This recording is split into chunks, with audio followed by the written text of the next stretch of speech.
ಸುಮಾರು 150 ವರ್ಷಗಳ ಇತಿಹಾಸವುಳ್ಳ ಮಂಗಳೂರಿನ ನೆಹರು ಮೈದಾನದ ಬಳಿ ಇರುವ ಫುಟ್ಬಾಲ್ ಮೈದಾನ ಸುಸಜ್ಜಿತವಾಗಿ ರೂಪುಗೊಳ್ಳುತ್ತಿದೆ. ಆಸ್ಟ್ರೋ ಟರ್ಫ್ ಅಳವಡಿಕೆ ಕೆಲಸ ಬಿರುಸಿನಿಂದ ಸಾಗಿದೆ. ಈ ಮೂಲಕ ಮಂಗಳೂರಿನಲ್ಲಿ ಟರ್ಫ್ ಕೋರ್ಟ್ ನಿರ್ಮಾಣದ ಕನಸು ಬಹುತೇಕ ಈಡೇರಿದಂತಾಗಿದೆ. ದಕ್ಷಿಣ ಕನ್ನಡ ಜಿಲ್ಲಾ ಫುಟ್ಬಾಲ್ ಅಸೋಸಿಯೇಷನ್ನ ಬಹುದಿನಗಳ ಹೋರಾಟದ ಫಲವಾಗಿ ಸುಂದರವಾದ ಮೈದಾನ ನಿರ್ಮಾಣಗೊಂಡಿದೆ.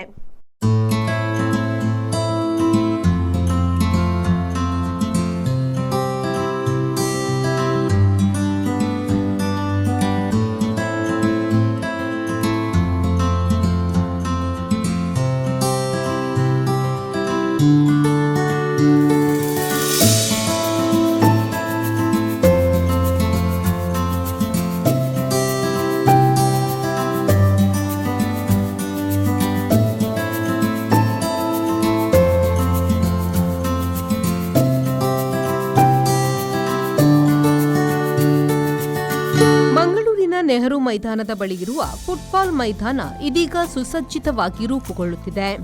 ಬ್ರಿಟಿಷರ ಕಾಲದಿಂದಲೂ ಈ ಮೈದಾನದಲ್ಲಿ ಫುಟ್ಬಾಲ್ ಕ್ರೀಡೆಯನ್ನು ಆಟವಾಡುತ್ತಿದ್ರು. ಇದೊಂದು ಜನಪ್ರಿಯ ಕ್ರೀಡೆಯಾಗಿ ಮೂಡಿಬಂತು. ಅಂದು ಮಾಜಿ ಶಾಸಕ ದಿವಂಗತ ಎಸ್.ಕೆ. ಅಮೀನ್ ಅವರು ಸ್ಥಾಪಕಾಧ್ಯಕ್ಷರಾಗಿ ಈ ಮೈದಾನದಲ್ಲಿ ಫುಟ್ಬಾಲ್ ಪಂದ್ಯಾಟಗಳು ನಿರಂತರವಾಗಿ ನಡೆಯುತ್ತಾ ಬರಲಾಗುತ್ತಿತ್ತು. ಹಲವಾರು ಮಂದಿ ನಾಯಕರು ಈ ಮೈದಾನ ಸುಸಜ್ಜಿತವಾಗಿ ಆಗಬೇಕೆಂಬ ಕನಸನ್ನು ಕಂಡಿದ್ರು. ಮೈದಾನದಲ್ಲಿ ಸಾಕಷ್ಟು ಸಮಸ್ಯೆಯಿಂದಾಗಿ ಕ್ರೀಡಾಪಟುಗಳಿಗೆ ತೊಂದರೆ ಅನುಭವಿಸುತ್ತಿರುವ ಬಗೆಗೆ ವಿ4 ನ್ಯೂಸ್ನಲ್ಲಿ ಅನೇಕ ಬಾರಿ ವಿಸ್ತೃತ ವರದಿಯನ್ನು ಮಾಡಲಾಗಿತ್ತು. ಈ ಬಗೆಗೆ ಜಿಲ್ಲಾ ಫುಟ್ಬಾಲ್ ಅಸೋಸಿಯೇಷನ್ ಕೂಡ ಜನಪ್ರತಿನಿಧಿಗಳಿಗೆ ಮನವಿಯನ್ನು ನೀಡಿತ್ತು. ಅದಕ್ಕೆ ಪೂರಕವಾದ ಸ್ಪಂದನೆ ಕೊಡುವ ಕೆಲಸವನ್ನು ಜನಪ್ರತಿನಿಧಿಗಳು ಮಾಡಿದ್ದರೂ ಕೂಡ ಯಾವುದೇ ರೀತಿಯಲ್ಲಿ ಕೆಲಸಗಳು ಕಾರ್ಯಗತವಾಗಿಲ್ಲ. ಆದರೆ ಇದೀಗ ಜಿಲ್ಲಾ ಫುಟ್ಬಾಲ್ ಅಸೋಸಿಯೇಷನ್ ಹೋರಾಟದ ಫಲವಾಗಿ ಆಸ್ಟ್ರೋ ಟರ್ಫ್ ಅಳವಡಿಕೆ ಕಾರ್ಯವಾಗಿದೆ. ಹಲವಾರು ಮಂದಿ ಕ್ರೀಡಾಪಟುಗಳು ಈ ಮೈದಾನದಲ್ಲಿ ಆಟವಾಡಿ ರಾಜ್ಯ ಹಾಗೂ ರಾಷ್ಟ್ರ ಮಟ್ಟದಲ್ಲಿ ಪ್ರತಿನಿಧಿಸಿದ್ದಾರೆ. ಇದೀಗ ಸ್ಮಾರ್ಟ್ ಸಿಟಿ ಯೋಜನೆಯಡಿ ಸುಮಾರು 2.5 ಕೋಟಿ ರೂಪಾಯಿ ವೆಚ್ಚದಲ್ಲಿ ಟರ್ಫ್ ಅಳವಡಿಕೆ ಕಾರ್ಯ ನಡೆಸಲಾಗುತ್ತಿದೆ.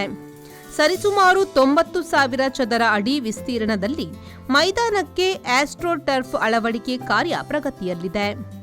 ಆಸ್ಟ್ರೋ ಟರ್ಫ್ ಅಳವಡಿಕೆಗೂ ಮೊದಲು ಮೈದಾನದ ನಿರ್ವಹಣೆಯ ಕೆಲಸ ಕಾರ್ಯಗಳನ್ನು ನಡೆಸಲಾಗಿದ್ದು, ಕ್ರೀಡಾಂಗಣ ಸಮತಟ್ಟುಗೊಳಿಸಿ ಮಳೆ ನೀರು ನಿಲ್ಲದಂತೆ ಒಳಚರಂಡಿ ವ್ಯವಸ್ಥೆ ಮಾಡಲಾಗಿದೆ. ಮೈದಾನದ ಸುತ್ತ ನೀರು ಹರಿದು ಹೋಗಲು ವ್ಯವಸ್ಥೆಯನ್ನು ಕೂಡ ಕಲ್ಪಿಸಲಾಗಿದೆ. ದಕ್ಷಿಣ ಕನ್ನಡ ಜಿಲ್ಲೆಯಲ್ಲಿ ಅನೇಕ ಫುಟ್ಬಾಲ್ ಆಟಗಾರರಿದ್ದು, ಅನೇಕ ಯುವಕರಲ್ಲೂ ಫುಟ್ಬಾಲ್ನ ಬಗೆಗೆ ಆಸಕ್ತಿ ಇದೆ.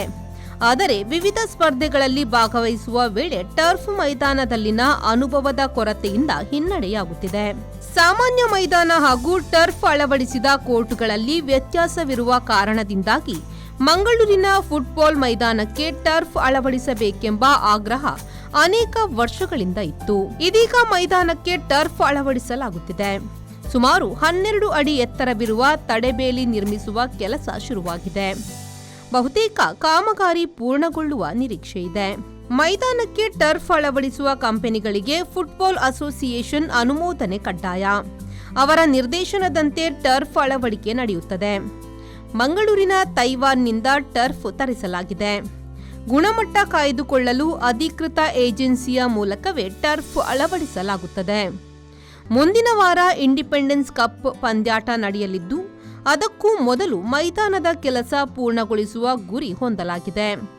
ಶೀಘ್ರದಲ್ಲೇ ಮೈದಾನ ಆಟಗಾರರಿಗೆ ಸಿಗುವ ನಿರೀಕ್ಷೆ ಇದೆ. ನಾನು ಈಗ ಸುಮಾರು 25 ವರ್ಷದಿಂದ ಈಗ ಜಿಲ್ಲಾ ಫುಟ್ಬಾಲ್ ಸಂಸ್ಥೆ ಅಧ್ಯಕ್ಷ ಆಗಿದೆ. ನಾವು ಕರ್ನಾಟಕ ಫುಟ್ಬಾಲ್ ಅಸೋಸಿಯೇಷನ್ ಅಧೀನದಲ್ಲಿರುವಂತಹ ಒಂದು ನಮ್ಮ ಇದು ಅಸೋಸಿಯೇಷನ್ ಫುಟ್ಬಾಲ್ ಅಸೋಸಿಯೇಷನ್. ಇಲ್ಲಿ ನಮ್ಮ ನೋಂದಾಯಿತ ಒಂದು 23 ತಂಡಗಳಿದೆ. ಪ್ರತಿ ವರ್ಷ ನಾವು ಲೀಗ್ ಫುಟ್ಬಾಲ್ ಮ್ಯಾಚ್ ಅಲ್ಲಿ ಜಯರಾಮ್ ಶೆಟ್ಟಿ ಮತ್ತು ಅಹಮದ್ ಮಾಸ್ಟರ್ ಮೆಮೋರಿಯಲ್ ಅಂತ ಅವರ ನೆನಪಿಗಾಗಿ ಮ್ಯಾಚ್ ಮಾಡ್ತಾ ಇದ್ದೇವೆ. ಇನ್ನೊಂದು ಏನಂದರೆ ನಮ್ಮದು ಇಂಡಿಪೆಂಡೆನ್ಸ್ ಕಪ್ ಅಂತ ಸುಮಾರು 27 ವರ್ಷದಿಂದ ನಿರಂತರ ನಾವು ನಡೆಸ್ಕೊಂಡು ಬರ್ತಾ ಇದ್ದೇವೆ. ಅದು ಒಂದು ವರ್ಷ ಕೊರೋನಾ ಕಾರಣದಿಂದ ಅದು ನಿಲ್ಲಿಸಬೇಕಾಗಿ ಬಂತು. ಅದರಿಂದ 27 ಇದು ಇಲ್ಲಿಯ ಹೈಯರ್ ಪ್ರೈಮರಿ ಹಿಡಿದು ಡಿಗ್ರಿ ಕಾಲೇಜ್ ತನಕ ಗರ್ಲ್ಸ್ ಬಾಯ್ಸ್ ಎಲ್ಲ ಅದು ನಿರಂತರ ಒಂದು 25 ದಿವಸ ನಡೆಯುವಂಥ ಅದೊಂದು ಕ್ರೀಡಾಕೂಟ. ಸುಮಾರು ಒಂದು 200-225 ತಂಡಗಳು ಅದರಲ್ಲಿ ಭಾಗವಹಿಸ್ತದೆ. ಎಲ್ಲ ಮಂಗಳೂರಿನ ಪ್ರತಿಷ್ಠಿತ ಕಾಲೇಜುಗಳು, ಸ್ಕೂಲ್ಗಳು ಇವರೆಂದರೆ ಅವರಿಗೆ ಅದೊಂದು ಒಂದು ವರ್ಲ್ಡ್ ಕಪ್ ಥರ ಆ ಪ್ರಶಸ್ತಿ ಗೆಲ್ಲುವುದು ಎಂದರೆ. ಸೊ ಅವರಿಗೆ ಈಗ ಒಂದು ಸಂತೋಷದ ವಿಷಯ ಏನೆಂದರೆ ನಮ್ಮ ಈ ಫುಟ್ಬಾಲ್ ಗ್ರೌಂಡ್ ಈಗ ರಿನೋವೇಷನ್ ಆಗ್ತಾ ಉಂಟು. ಇದೊಂದು ಆಸ್ಟ್ರೋ ಟರ್ಫ್, ಯಾಕೆಂದರೆ ಇದು ನಮ್ಮ ಮಂಗಳೂರಿನ ಮಕ್ಕಳದ್ದು ಒಂದು ಕನಸು. ಇದು ಇಲ್ಲಿ ಇಂಥ ಒಂದು ಟರ್ಫ್ ಗ್ರೌಂಡ್ ಬೇಕು ಅಂತ. ಯಾಕೆಂದರೆ ನಮ್ಮ ಮಕ್ಕಳಿಗೆ ಇನ್ನಿತರ ರಾಜ್ಯದಲ್ಲಿ ಹೋಗಿ ಜಿಲ್ಲೆಯಲ್ಲಿ ಹೋಗಿ ಆಡಲಿಕ್ಕೆ ತುಂಬ ಕಷ್ಟ ಆಗ್ತಾಯಿತ್ತು. ಯಾಕೆಂದರೆ ಇಲ್ಲಿ ನಾವು ಮಣ್ಣಿನ ಗ್ರೌಂಡ್ ಮಡ್ ಗ್ರೌಂಡಲ್ಲಿ ಆಡ್ತಾ ಇದ್ದರಿಂದ ಈಗ ಈ ಗ್ರೌಂಡ್ ಆಗೋದ್ರಿಂದ ಮುಂದಕ್ಕೆ ನಮಗೆ ಎಲ್ಲ ಥರದ ವಯೋಮಿತಿಯ ಅಂಡರ್ 14, ಅಂಡರ್ 17, 19 ತಂಡಗಳ ಪಂದ್ಯಾಟಗಳು ರಾಜ್ಯ ಮತ್ತು ರಾಷ್ಟ್ರ ಮಟ್ಟದ ಆಟಗಳು ನಮಗೆ ಇಲ್ಲಿ ಆಯೋಜಿಸಲಿಕ್ಕೆ ನಮಗೆ ಈಗ ಅವಕಾಶ ಬಂದು ಸಿಗ್ತದೆ.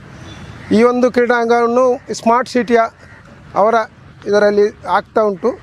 ಇದು ಮಂಗಳೂರಿನ ಜನತೆಗೆ ತುಂಬ ಸಂತೋಷ. ಯಾಕೆಂದರೆ ಈಗ ಸ್ವಲ್ಪ ನಮ್ಮ ಇಂಡಿಪೆಂಡೆನ್ಸ್ ಕಪ್ ಮಾಡಲಿಕ್ಕೆ ಯಾಕೆ ಈ ಮಳೆ ಕಾರಣದಿಂದ ಈ ಕಾಮಗಾರಿ ಸ್ವಲ್ಪ ಮೆಲ್ಲನೆ ಆಗ್ತಾ ಉಂಟು. ಏನೋ ಬಿಸಿಲು ಬಂದರೆ ಖಂಡಿತ ಒಂದು 29-25 ತಾರೀಕು ಒಳಗೆ ಇದು ಕೆಲಸ ಮುಗಿಬೋದು. ನಮ್ಮ ಇಂಡಿಪೆಂಡೆನ್ಸ್ ಪಂದ್ಯಕೂಟವನ್ನು ನಾವು ಮುಂದುವರಿಸಿಕೊಂಡು ಹೋಗುವ ನಮ್ಮ ಅಭಿಪ್ರಾಯ ಇದೆ. ನಾವು ಎಲ್ಲರಿಗೆ ಮಂಗಳೂರಿನ ಸಂಸದರಿಗೆ, ಶಾಸಕರಿಗೆ, MLC ಅವರಿಗೆ ಮತ್ತು ನಮ್ಮ ಉಸ್ತುವಾರಿ ಸಚಿವರಿಗೆ, ಜಿಲ್ಲೆಯ ಎಲ್ಲ ಜನಪ್ರತಿನಿಧಿ ಮಂಗಳೂರು ಮಹಾನಗರ ಪಾಲಿಕೆಗೆ, ಜೊತೆಗೆ ಸ್ಮಾರ್ಟ್ ಸಿಟಿ ಅವರಿಗೆ ನಾನು ಎಲ್ಲ ನಮ್ಮ ಜಿಲ್ಲಾ ಫುಟ್ಬಾಲ್ ಸಂಸ್ಥೆ ವತಿಯಿಂದ ನಾನು ತುಂಬ ಪೂರ್ವಕ ಅಭಿನಂದನೆ ಸಲ್ಲಿಸ್ತಾ ಇದ್ದೇನೆ.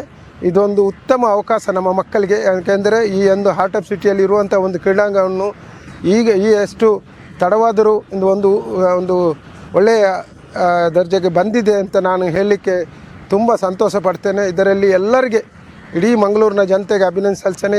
ನಮ್ಮ ಮಕ್ಕಳಿಗೆ ಇಲ್ಲಿ ಒಂದು ಅವಕಾಶ ಆಯಿತು ಅಂತ ಹೇಳಲಿಕ್ಕೆ ನಾನು ಇಚ್ಛೆ ಪಡ್ತಾ ಇದ್ದೇನೆ. ನಗರದ ಮಣ್ಣಗುಡ್ಡದ ಕುಡ್ವಾಸ್ ಕಾಂಪೌಂಡ್ನಲ್ಲಿರುವ V4 ನ್ಯೂಸ್ನ ನೂತನ ಕಚೇರಿಯಲ್ಲಿ ದಕ್ಷಿಣ ಕನ್ನಡ ಜಿಲ್ಲಾ ಫುಟ್ಬಾಲ್ ಅಸೋಸಿಯೇಷನ್ನ ಅಧ್ಯಕ್ಷ DM ಅಸ್ಲಾಂ ಹಾಗೂ Karnataka state football association governing board member Vijay Suvarna ಅವರನ್ನು V4 ನ್ಯೂಸ್ನ ಆಡಳಿತ ನಿರ್ದೇಶಕರಾದ ಲಕ್ಷ್ಮಣ್ ಕುಂದರ್ ಅವರು ಸ್ಮರಣಿಕೆಯನ್ನು ನೀಡಿ ಅಭಿನಂದಿಸಿದರು.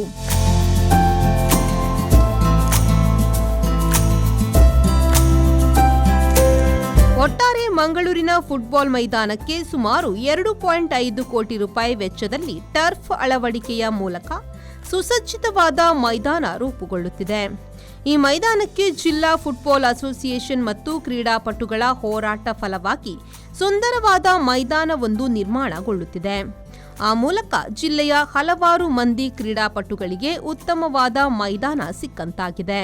Nagesh Kavoor, V4 news, Mangaluru.